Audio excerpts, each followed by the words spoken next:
if I somehow manage to look. Yeah, maybe something like this, like have hair to the back, have your hair to the back, have this like here. This is what people want you to look like, just to prove that. Hello, lovely darlings, welcome back to my channel. I am using an awkward shooting position because I'm using my computer as a tripod stand, but it's all good, it's all good. So today's video, I will be talking about Saweetie. Saweetie, you know, Ice Queen. This is not ice, by the way, guys. Don't come for me. It's not ice. It's something else, just as precious. But anyways, I want to talk about Saweetie and the pretty girl punishment she was talking about that has the whole internet in some kind of like buzz. And do you guys think it's true? Do you guys think it's false? It's left for you to make from it what you think. But as someone who has actually been through some of the things she's talking about, I think that I have a level of expertise in this field. So quick backstory. In 2021-2022, I was in an accident that had me stay at home for a considerable amount of time. Now, this is when I was still back in my home country. If you know one thing about Africa, it can get very, very sunny. So anything that takes you out of the sun most likely will affect your skin and will make you a little bit more pale.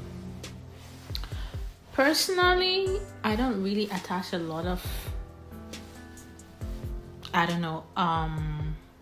weight to how people look. I try to see people beneath the surface.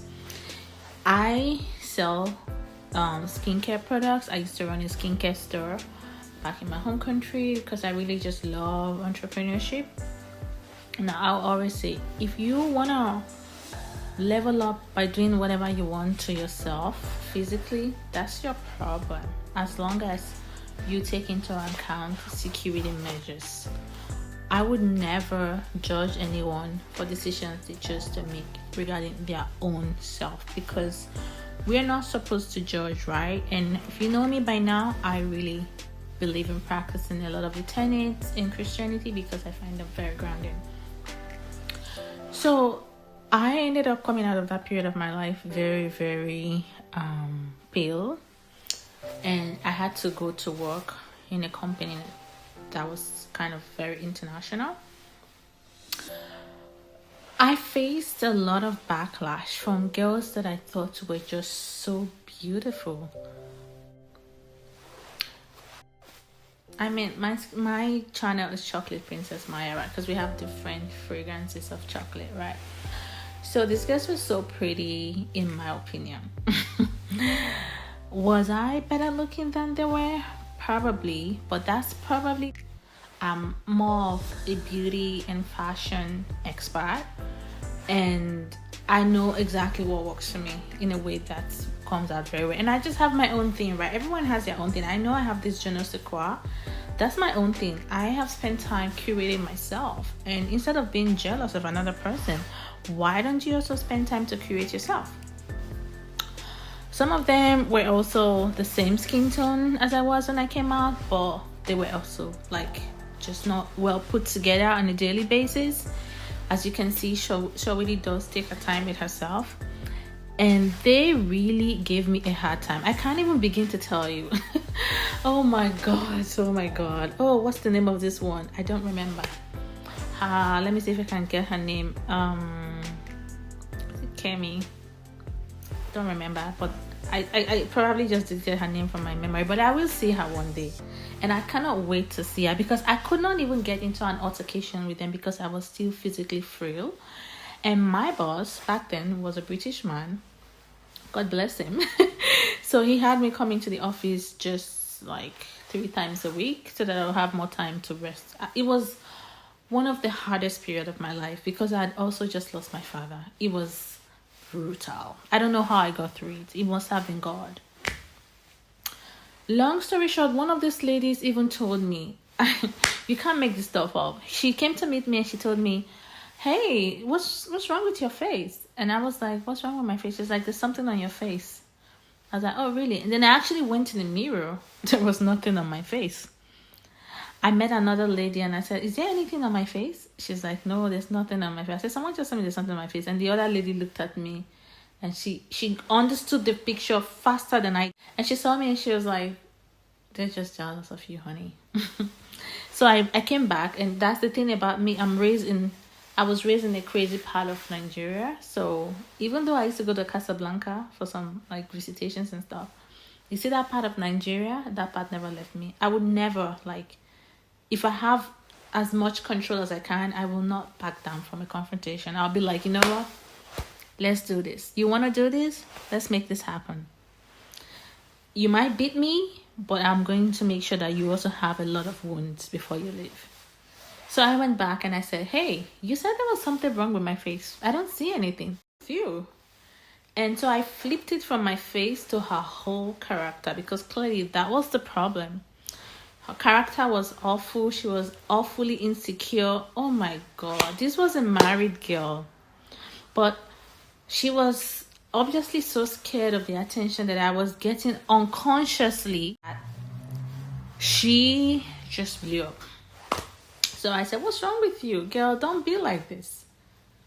So I left her. Throughout the period that I stayed there, it was sabotage after sabotage after sabotage after sabotage. And unfortunately, I didn't know enough about human psychology to really know how to fight. I knew something was going on. I knew they were sabotaging me. It got to the point my boss's secretary would not like...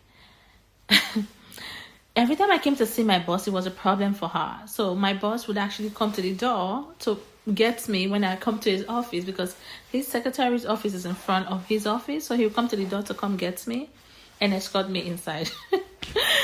And one of the girls who I thought, okay, maybe this one is a little bit normal. And I said to her, I said, hey, do you remember when we were in so-and-so in Benin? Is it you? She was like, oh, yeah. She was like, yeah, it's me. But, then you were in this fair. So that was what she said to me. So I said to her, honey, fair or not, I'm still going to be pretty dull. And then I said to her, I just told her something. And then I made her feel so bad. Like I got her so embarrassed.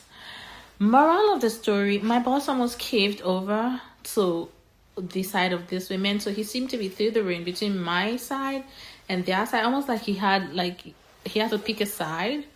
And I didn't really have allies until much later. And the people that I had as allies were like foreigners. Because the things that the girls back then in Ibadan were so threatened by, a lot of foreigners were just like, we're on level grounds, right? Like whatever it was, we were just on level grounds with them. But that really taught me that I definitely needed to leave my country as at that point. If my shine is too much for a certain place, then I gotta go.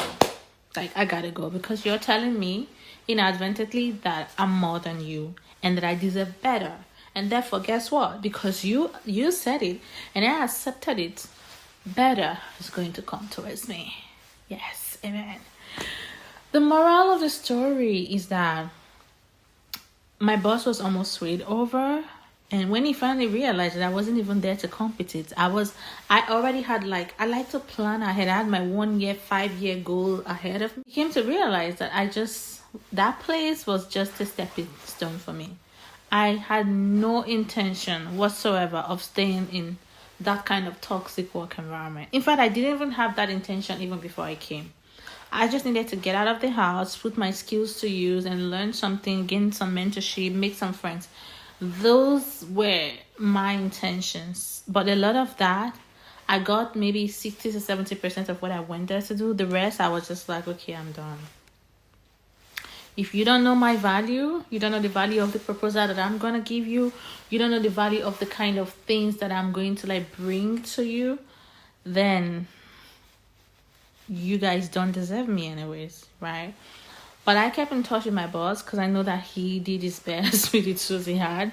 And you know, a lot of all the things that these girls were like bothered about were all in their brain. It was like fantasies in their head.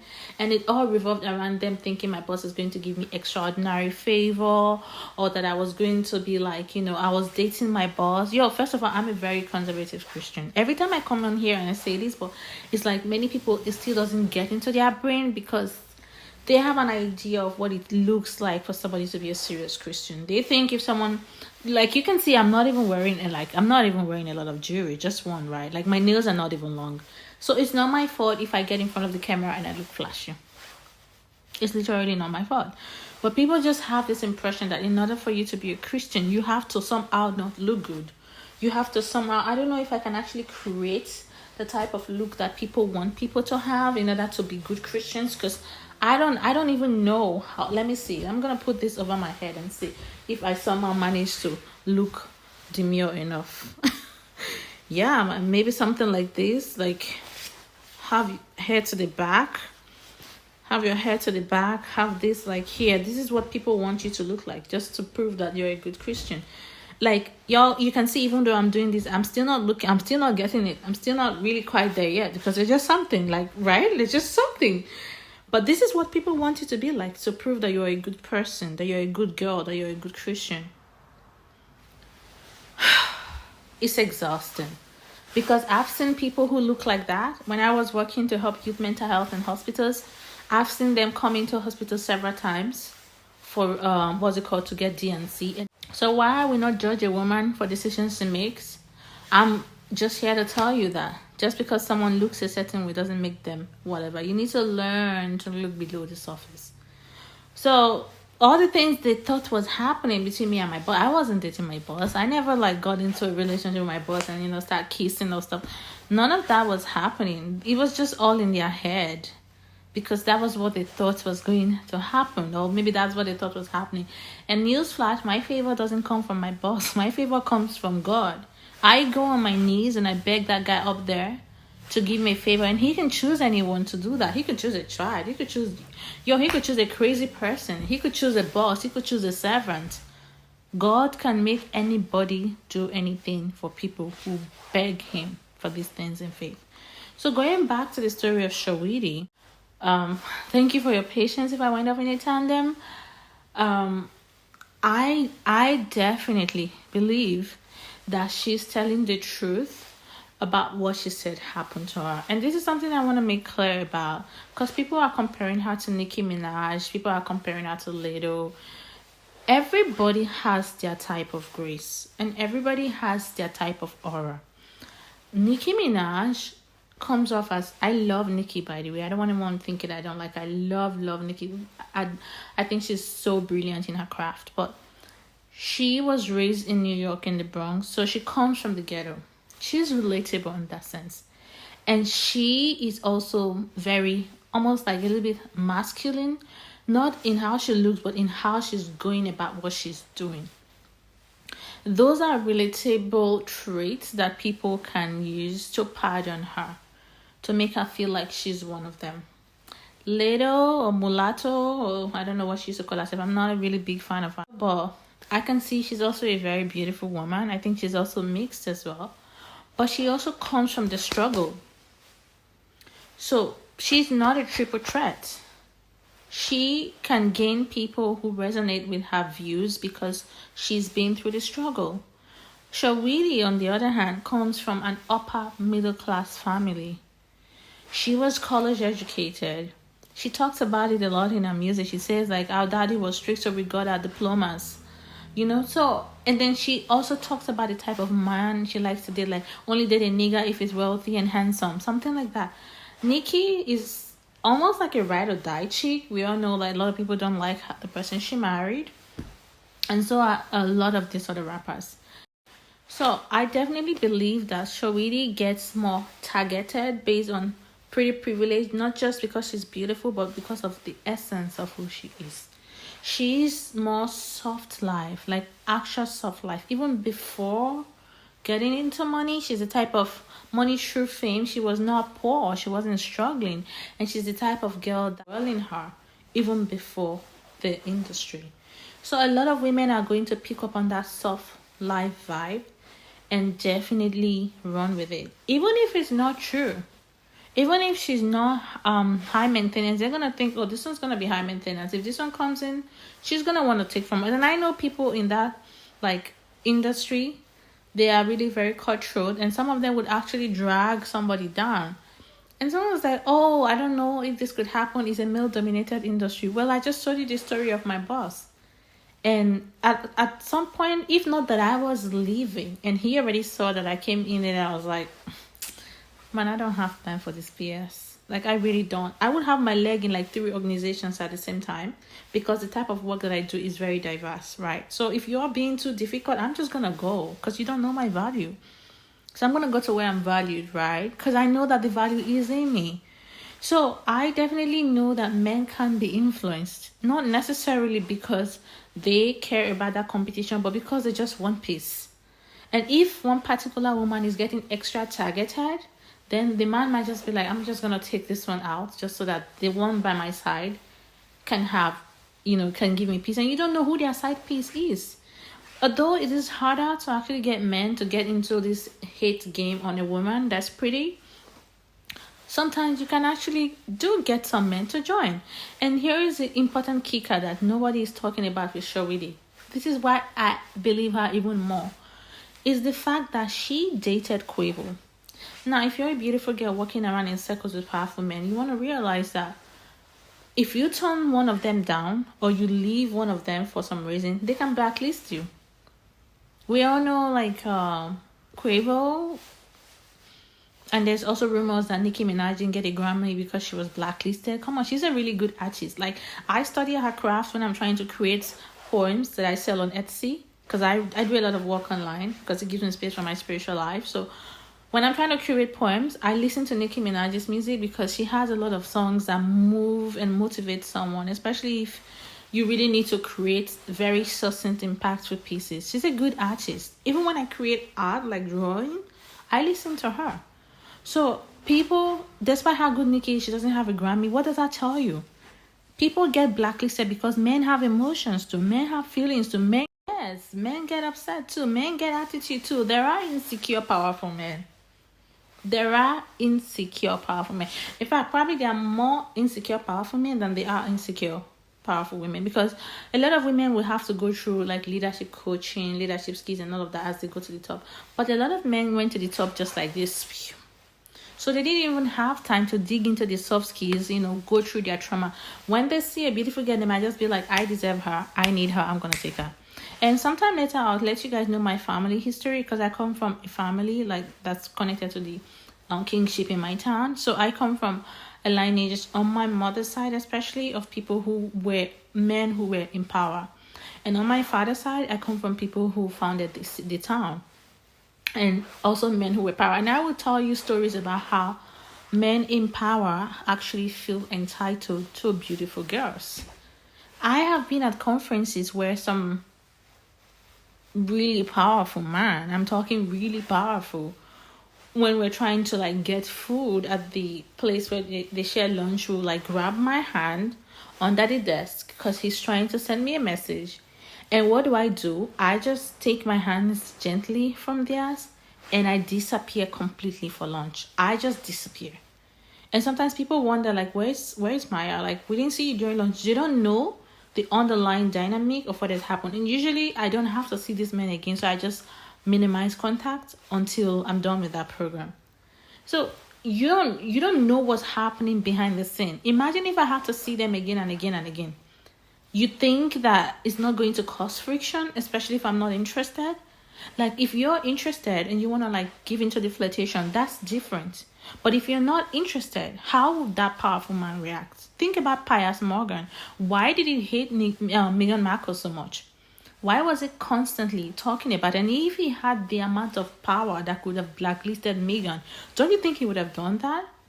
Like, even the way he kept talking about Meghan, if Prince Harry was not somebody who was grounded in mental health and probably knows personality types, men like this can go ahead and talk shit about all kinds of things. That's why I always tell men, like, if you're dating a girl who's attractive, set her up for a business. Let her work online. Don't let her work in the workplace, because it's gonna get ugly. It will get ugly.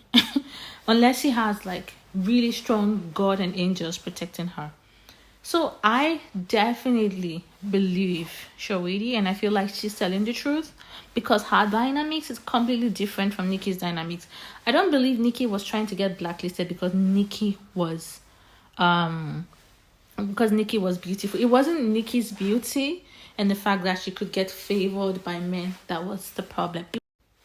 It was Nikki's talent, the sheer force of her artistry. That's what I believe was making other women get threatened by Nikki. It was not her femininity or her softness, or because they were worried that she was going to take places. So this is my take on the situation. Let me know in the comment section below if you girls have ever experienced anything relating to this. And when we talk about pretty privilege, it's not just about looks. Sometimes it's also brain privilege. Sometimes it's charisma privilege. Sometimes it's something else that people see in you, and because they are insecure about their own freaking self, they get so out of it and then start to like do all this masterminding behind the back. So I'm gonna do a next video, which is what I originally wanted to talk about, where I talk about African traditions and the neurodivergent person. I'll see you guys in that video. Thank you for watching so much. Namaste. And I know that I promised a mesh and a PDF book. Those are getting worked on and will be released as soon as possible. Bye for now.